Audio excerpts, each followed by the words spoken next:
Unitarians have some problems articulating this verse. Now, of course, when I'm speaking of Unitarians, I'm not speaking of those with a unipersonal worldview of the nature of God, because rightfully so, oneness Pentecostals could be within the category of those who have a unipersonal understanding of the nature of God.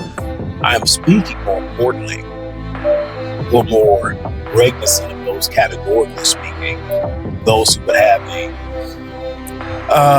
understanding or denial of the true deity, recognizant in the nature of Jesus Christ.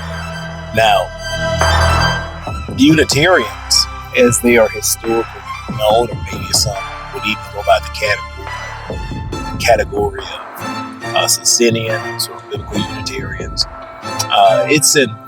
John 1:10.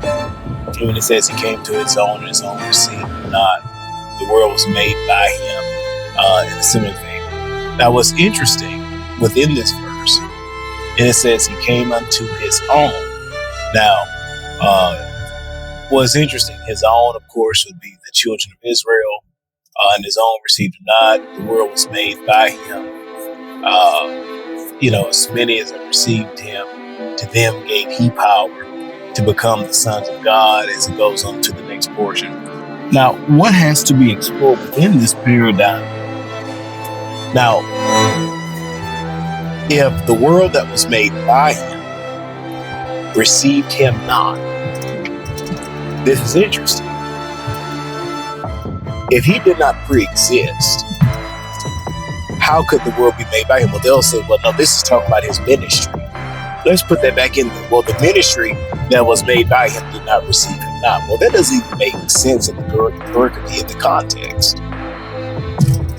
You would at least have to be an Arian in that context for that even to make sense, which I'm not even supporting Arianism, but at least for it to make sense from pre-existent context, you would at least have to affirm some form of pre-existence. But the world was made by him. And the same world that was made by him did not receive him. And this world that was made by him that did not receive him, he came to.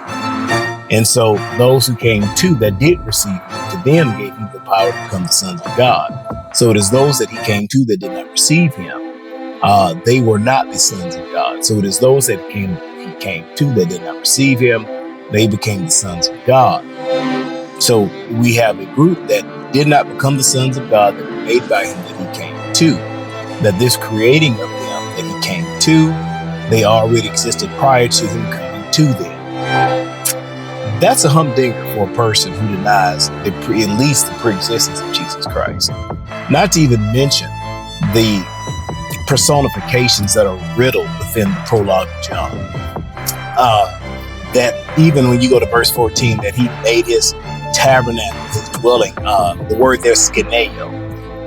The word skeneo, it's very recognizant. It borrows language from the wisdom narrative that we see from the intertestamental period.